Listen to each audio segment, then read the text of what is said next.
ठीक है, तुमने जितनी भी पढ़ाई कर ली है, बट अगर मिड टर्म आ रहे हैं तो सब छोड़ के आप जो मिड टर्म्स वाले चैप्टर हैं उनको कवर करना स्टार्ट करिए। ठीक है, सबसे ज्यादा जो मार्क्स कैरी करता है वो इलेक्ट्रोकेमिस्ट्री कैरी करता है, इसको मैं बहुत बार बता भी चुका हूं। अब मेरी बात ध्यान से सुनिएगा, अगर कोई प्रॉब्लम है तो मुझे बता दीजिएगा और कमेंट बॉक्स में मुझे बताना कि आपको और किस चीज में चाहिए। हाय दोस्तों, कैसे सभी लोग? आई होप सब अच्छे होंगे। स्वागत है आपका एक बार फिर से क्लास 12 बाय अनअकैडमी पे। मेरा नाम है शिखर सिंह और दोस्त आपके जल्दी ही मिड टर्म स्टार्ट होने वाले है ना। मतलब अगर मैं बात करूं सितंबर में ज्यादातर मिड टर्म स्टार्ट हो जाते हैं। पूरी सितंबर स्कूल्स में मिड टर्म चलते हैं। ठीक है, मतलब मैं पूरी सितंबर एज इन कि बाकी स्कूल्स का मैं ओवरऑल बता रहा हूं। कुछ के मान लीजिए फर्स्ट वीक में होंगे, कुछ के सेकंड वीक में। कहने का मतलब ये है कि सितंबर में अपनी कहानी सीरियस हो जाती है ना। तो अब जो मेरे बोर्ड्स वाले साथी हैं वो कहीं ना कहीं इसी चीज में फंसे हुए हैं कि मास्टर मुझे क्या पहले पढ़ना चाहिए, क्या मैं मिड टर्म की प्रिपरेशन स्टार्ट करूं या फिर मैं अपना जो बोर्ड्स के लिए प्रिपरेशन कर रहा था वही करूं। तो दोस्त एक सीधी सी बात है, एक बोलते नहीं है कि one step at a time, तो आप भी वैसे ही चलोगे one step at a time. आप अभी के लिए क्या करोगे, ठीक है, तुमने जितनी भी पढ़ाई कर ली है, बट अगर मिड टर्म आ रहे हैं तो सब छोड़ के आप जो मिड टर्म्स वाले चैप्टर हैं उनको कवर करना स्टार्ट करिए। उसका रीजन क्या होगा कि मान लीजिए अगर तुम्हारे मिड टर्म है, तुम्हारी मिड टर्म में अच्छे नंबर आए तो तुम्हारा एक सेल्फ कॉन्फिडेंस, सेल्फ एस्टीम बहुत हाई हो जाएगा कि अरे यार मेरे तो बोर्ड्स में बहुत बढ़िया नंबर आने वाले हैं। और यही तुम क्लास 12th में आए हो, तुम्हारी पहली बार ये यूनिट टेस्ट या मिड टर्म होने वाले हैं। अब इसमें क्या होगा, तुम्हारे नंबर कम रह गए तो तुम्हारा एक डाउट, सेल्फ डाउट क्रिएट हो जाएगा कि अरे यार मेरे बोर्ड्स में नंबर अच्छे आएंगे या नहीं आएंगे। तो वो अगर अभी ही डाउट क्रिएट हो गया तो दोस्त आगे कहानी थोड़ी सी मुश्किल हो जाएगी। तो पहले तो मैंने तुम्हारे ये थॉट क्लियर कर देता हूं कि अभी के लिए आपको जो पढ़ाई करनी है वो सिर्फ और सिर्फ जो मेरे पास एग्जाम नजदीक है उसके लिए पढ़ाई करेंगे। Be it mid term exam और pre board exam and after that board exam, so we'll go like this only. अब उसके बाद बात करते हैं कि क्या क्या पढ़ना है, क्या क्या नहीं पढ़ना है। मेरे जितने भी बच्चे हैं, जितने भी यहाँ पे पढ़ाई करते हैं, चाहे प्लस वाले बच्चे हो गए, यूट्यूब वाले हो गए, सबके में अलग अलग चैप्टर आ रहे हैं। किसी के में दो इनऑर्गेनिक के, मतलब दो ऑर्गेनिक एक इनऑर्गेनिक, दो फिजिकल के चैप्टर आ रहे हैं। किसी के में सारे फिजिकल के चैप्टर आ रहे हैं, किसी के में सारे बुक 2 ही आ रही है। तो सबका अलग अलग है, बट एवरेज जो निकला है वो ये है कि फिजिकल के 2 चैप्टर, सॉल्यूशन इलेक्ट्रोकेमिस्ट्री, इनऑर्गेनिक का पहला चैप्टर डी ब्लॉक एलिमेंट, और ऑर्गेनिक के 2 chapter alcohol, phenols and ether, और उससे पहले है हेलो एल्केन्स एंड हेलोअरीन्स। ये सिलेबस में आ रहा है। मैं एक बार आपको दिखा देता हूं, सारे लोग यहां पे ध्यान से देखिएगा। ये मैंने सिलेबस भी यहां पे लेके आया हूं जिससे आप लोगों को दिक्कत ना हो।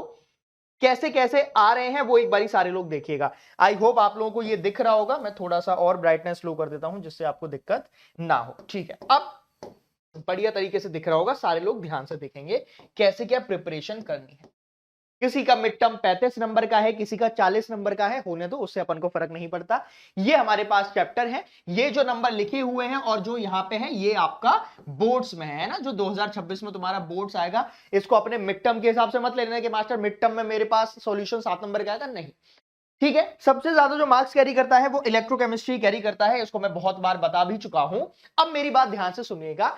बहुत सारे बच्चों के में मिड टर्म में क्या आ रहा है, ये वाले 2 चैप्टर, एक आ रहा है मेरे पास डी एंड एफ, और 2 वाले आ रहे हैं मेरे पास ये। क्यों? इससे कितने चैप्टर हो रहे हैं, 5, है ना। मिड टर्म में 5 चैप्टर आ रहे हैं और ओवरऑल मेरे पास कितने चैप्टर हैं, 10। तो मिड टर्म का मतलब ही होता है कि आधा सिलेबस कंप्लीट हो जाना चाहिए। और आई होप कि आप लोगों ने भी आधा सिलेबस कंप्लीट कर लिया होगा। मेरे यूट्यूब सेशंस आपने देखे होंगे, नहीं देखे हैं तो बने रहिए, मैं आपको सारा कुछ कवर भी कराऊंगा। अब आ जाते हैं मुद्दे की बात पे कि मास्टर पढ़ाई कैसे करनी है। ठीक है, अब ये सिलेबस है, बहुत बढ़िया, हमें सिलेबस के बारे में पता है कैसे क्या करना है। अब देखो, जो सॉल्यूशन चैप्टर है, मतलब मैं एक एक करके बताता हूं, पहले फिजिकल के बारे में बात कर लेते हैं।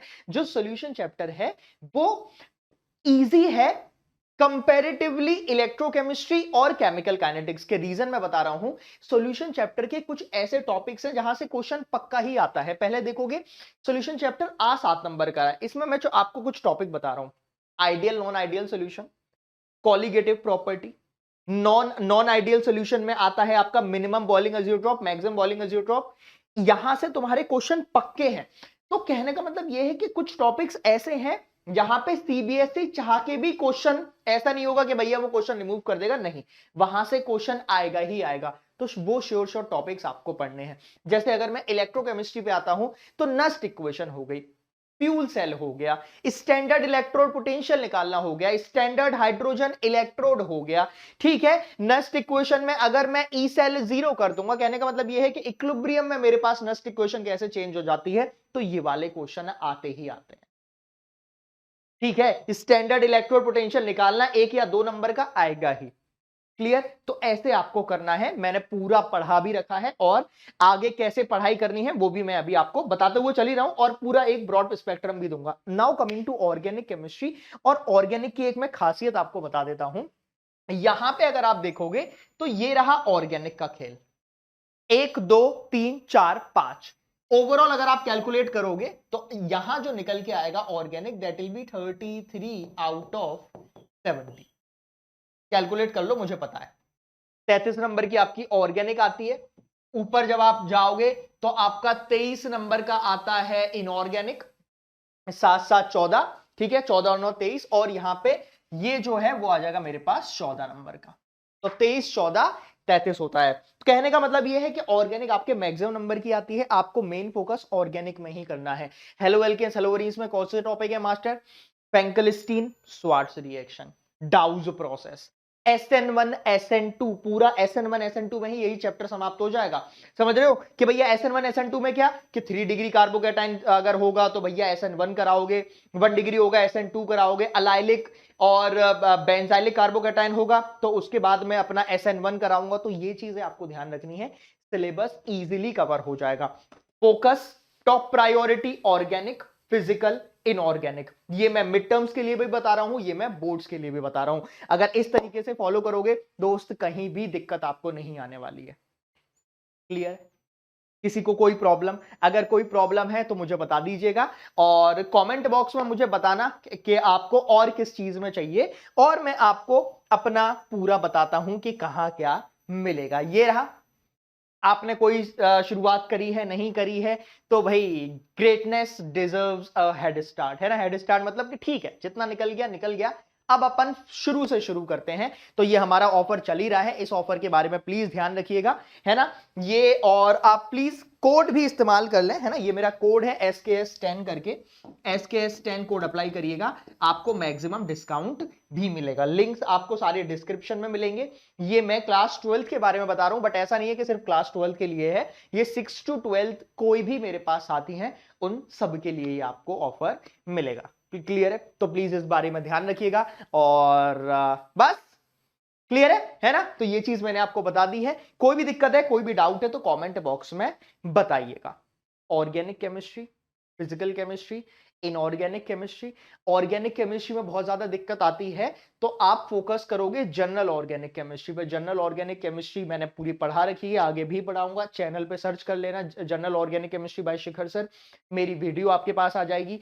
आप प्लस क्लासेस में नहीं हो तो बहुत बड़ी आप गलती कर रहे हो, प्लीज इसमें आइए, जिससे आपको सारी कहानी अच्छे से मैं कवर कराता हुआ चलूंगा, क्लियर, ठीक है। चलिए मिलते हैं अगले सेशन में, तब तक के लिए अपना ख्याल रखिए, बैच में आ जाइएगा, यहां पे मैं अपना कहानी स्टार्ट कराने वाला हूं, ठीक है। चलिए मिलते हैं, thank you so much, bye bye, all the best. Unacademy.